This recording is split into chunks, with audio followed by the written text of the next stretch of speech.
قاری صاحب، جب ہمیں دکھ پہنچتا ہے یا تکلیف آتی ہے یا غم کی کیفیت میں ہم ہوں تو ہمیں کیا کرنا چاہیے؟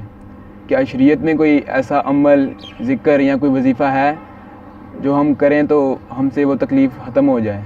جی عبداللہ بھائی، کیوں نہیں، ہماری شریعت کے اندر تمام قسم کے مسائل کا حل موجود ہے۔ جس طرح کہ آپ نے سوال کیا ہے کہ کبھی دکھ پریشانی آ جائے تو اس کا حل موجود ہے، کوئی ذکر یا وظیفہ موجود ہے، تو شریعت اسلامیہ میں موجود ہے یہ بات۔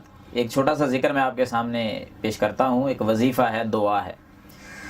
دکھ کے وقت، پریشانی کے وقت وہ دعا پڑھ لی جائے، وہ ذکر کیا جائے کثرت سے، تو انشاءاللہ ہر قسم کا دکھ پریشانی جو ہے وہ ختم ہو جاتی ہے۔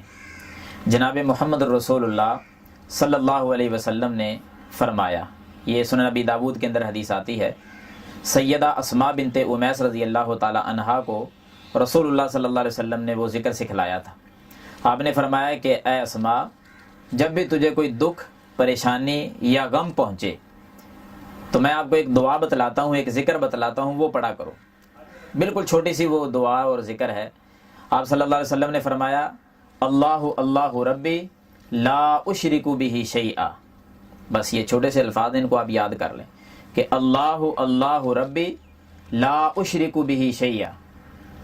جو انسان ان کلمات کو پڑھتا ہے 2 مرتبہ شروع میں اللہ اللہ ربی، پھر آگے لا اشرک بہ شیئا، جس انسان نے ان کلمات کا ورد جاری کر دیا، آنے والے دکھ، پریشانیاں، مصیبتیں ساری کی ساری ختم ہو جائیں گی۔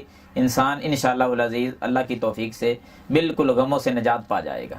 تو جب بھی کبھی ایسی کیفیت بنے تو آپ بھائیوں کو میں یہی کہوں گا کہ یہ دعا اور یہ ذکر جو ہے خوب پڑھا کرو، اللہ اللہ ربی لا اشرک بہ شیئا۔ امید ہے انشاءاللہ اس پر عمل کریں گے۔